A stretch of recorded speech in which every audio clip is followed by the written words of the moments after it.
ओम नमो भगवते वासुदेवाय नमः। आप सभी का श्रीमद् भागवत पुराण में बहुत बहुत स्वागत है। आज के इस वीडियो में हम रसपान करने जा रहे हैं श्रीमद् भागवत महापुराण के प्रथम स्कंद के द्वितीय अध्याय का। इस अध्याय में भगवत कथा और भगवत भक्ति के महात्म्य का वर्णन है। तो आइए रसपान करते हैं। श्री व्यास जी कहते हैं, शौनकादि ब्रह्मवादी ऋषियों के ये प्रश्न सुनकर रोम हर्षण के पुत्र उग्रश्रवा को बड़ा ही आनंद हुआ। उन्होंने ऋषियों के इस मंगलमय प्रश्न का अभिनंदन करके कहना आरंभ किया।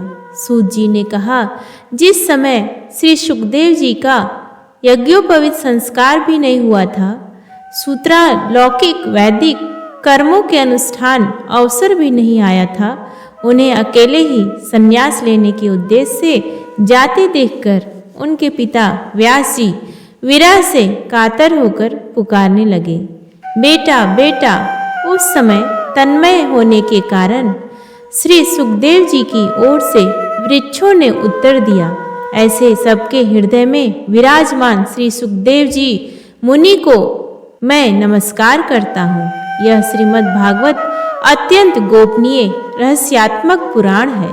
यह भगवत स्वरूप का अनुभव कराने वाला है और समस्त वेदों का सार है। संसार में फंसे हुए जो लोग इस घोर अज्ञान अंधकार से पार जाना चाहते हैं, उनके लिए आध्यात्मिक तत्वों को प्रकाशित करने वाला यह एक अद्वितीय दीपक है। वास्तव में उन्हीं पर करुणा करके बड़े बड़े मुनियों के आचार्य श्री सुखदेव जी ने इसका वर्णन किया है। मैं उनकी शरण ग्रहण करता हूँ।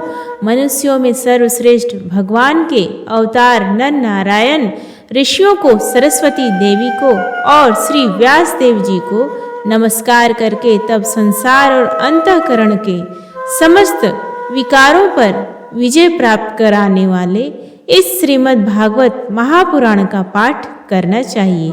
हे ऋषियों, आपने संपूर्ण विश्व के कल्याण के लिए बहुत सुंदर प्रश्न किया है, क्योंकि यह प्रश्न श्री कृष्ण के संबंध में है और इससे भली भांति आत्मशुद्धि हो जाती है। मनुष्यों के लिए सर्वश्रेष्ठ धर्म वही है जिससे भगवान श्री कृष्ण में भक्ति हो।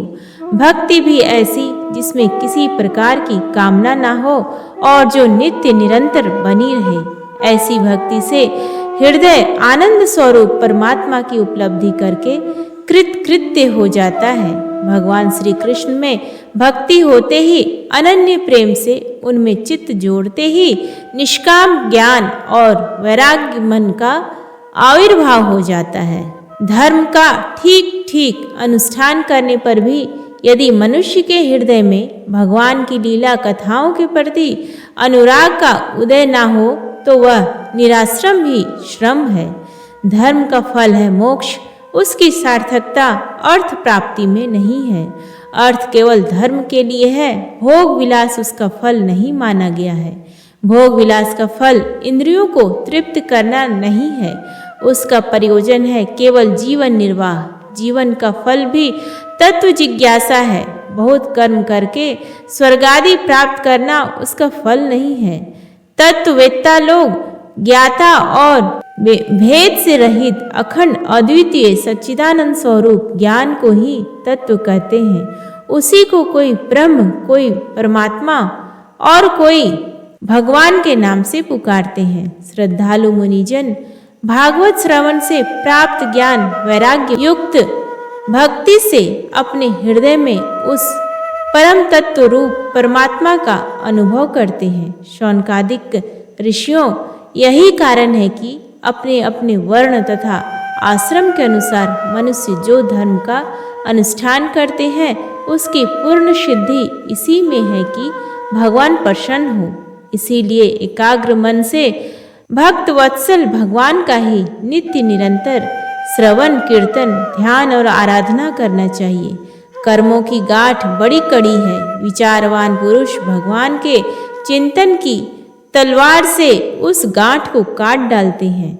तब भला ऐसा कौन मनुष्य होगा जो भगवान की लीला का कथा में प्रेम ना करे। शौनकादिक ऋषियों, पवित्र तीर्थों का सेवन करने से महत्व सेवा, तदंतर श्रवण की इच्छा, फिर श्रद्धा, तत्पश्चात भगवत कथा में रुचि होती है। भगवान श्री कृष्ण के यश का श्रवण और कीर्तन दोनों पवित्र करने वाले हैं। वे अपनी कथा सुनने वालों के हृदय में आकर स्थित हो जाते हैं और उनकी अशुभ वासनाओं को नष्ट कर देते हैं, क्योंकि वे संतों के नित्य सुहृद हैं। जब श्रीमद् भागवत अथवा श्रीमद् भक्तों के निरंतर सेवन से अशुभ वासनाएं नष्ट हो जाती हैं, तब पवित्र कीर्ति भगवान श्री कृष्ण के प्रति अस्थाई प्रेम की प्राप्ति होती है। तब रजोगुण और तमोगुण के भाव, काम और लोभादि शांत हो जाते हैं और चित्त इनसे रहित होकर सत्व गुण में स्थित एवं निर्मल हो जाता है। इस प्रकार भगवान की प्रेममयी भक्ति से जब संसार की समस्त आसक्तियां मिट जाती हैं, हृदय में आनंद से भर जाता है, तब भगवान के तत्व का अनुभव अपने आप हो जाता है। हृदय में आत्मस्वरूप भगवान का साक्षात्कार होने ही हृदय की ग्रंथि टूट जाती है, सारे संदेह मिट जाते हैं और कर्म बंधन क्षीण हो जाता है। इसी से बुद्धिमान लोग नित्य निरंतर बड़े आनंद से भगवान श्री कृष्ण के प्रति प्रेम भक्ति करते हैं, जिससे आत्म प्रसाद की प्राप्ति होती है। प्रकृति के 3 गुण हैं, सत्व, रज और तम। इनको स्वीकार करके इस संसार की स्थिति, उत्पत्ति और प्रलय के लिए एक अद्वितीय परमात्मा है विष्णु, ब्रह्मा और रुद्र, ये 3 नाम ग्रहण करते हैं। फिर भी मनुष्यों का परम कल्याण तो सत्व गुण स्वीकार करने वाले श्री हरि से ही होता है। जैसे पृथ्वी के विकार लकड़ी की अपेक्षा धुआं श्रेष्ठ है और उससे भी श्रेष्ठ है अग्नि, क्योंकि वेदोक्त यज्ञादि के द्वारा अग्नि सद्गति देने वाला है। वैसे ही तमोगुण से रजोगुण श्रेष्ठ है और रजोगुण से भी सत्वगुण श्रेष्ठ है, क्योंकि वह भगवान का दर्शन कराने वाला है। प्राचीन युग में महात्मा लोग अपने कल्याण के लिए विशुद्ध सत्वमय भगवान विष्णु की ही आराधना किया करते थे। अब भी जो लोग उनका अनुसरण करते हैं, वे उन्हीं के समान कल्याण भाजन होते हैं।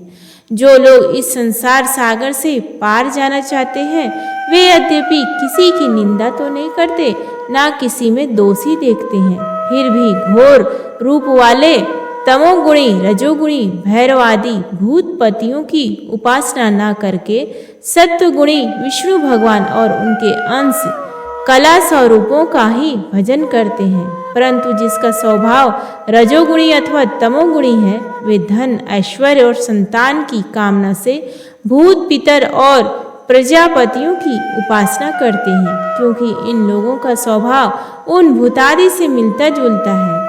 वेदों का तात्पर्य श्री कृष्ण में ही है, यज्ञों के उद्देश्य श्री कृष्ण ही है, योग श्री कृष्ण के लिए ही किए जाते हैं और समस्त कर्मों की परिसमाप्ति भी श्री कृष्ण में ही है। ज्ञान से ब्रह्म स्वरूप श्री कृष्ण की ही प्राप्ति होती है। तपस्या श्री कृष्ण की प्रसन्नता के लिए ही की जाती है। श्री कृष्ण के लिए ही धर्मों का अनुष्ठान होता है और सब गतियाँ श्री कृष्ण में ही समा जाती हैं। यद्यपि भगवान श्री कृष्ण प्रकृति और उसके गुणों से अतीत हैं, फिर भी अपनी गुणमयी माया से जो दृष्टि से और तत्व की दृष्टि से नहीं है, उन्होंने ही सर्ग के आदि में इस संसार की रचना की थी। ये सत्व, रज और तम तीनों गुण उसी माया के विलास हैं। इनके भीतर रहकर भगवान इनसे युक्त सरीखे मालूम पड़ते हैं। वास्तव में तो वे परिपूर्ण विज्ञान नंदन घन है।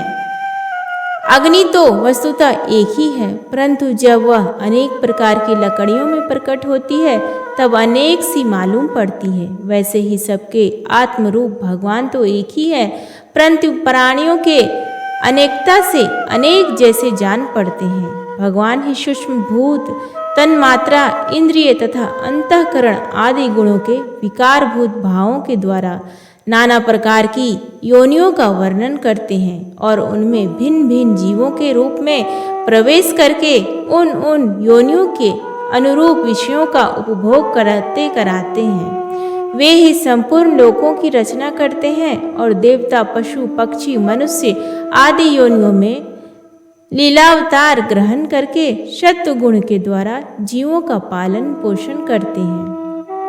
प्रेम से बोलिए भगवान विष्णु की जय। उम्मीद है आपको आज का ये वीडियो पसंद आया। प्लीज़ वीडियो को लाइक करें, शेयर करें और चैनल को सब्सक्राइब करें। धन्यवाद।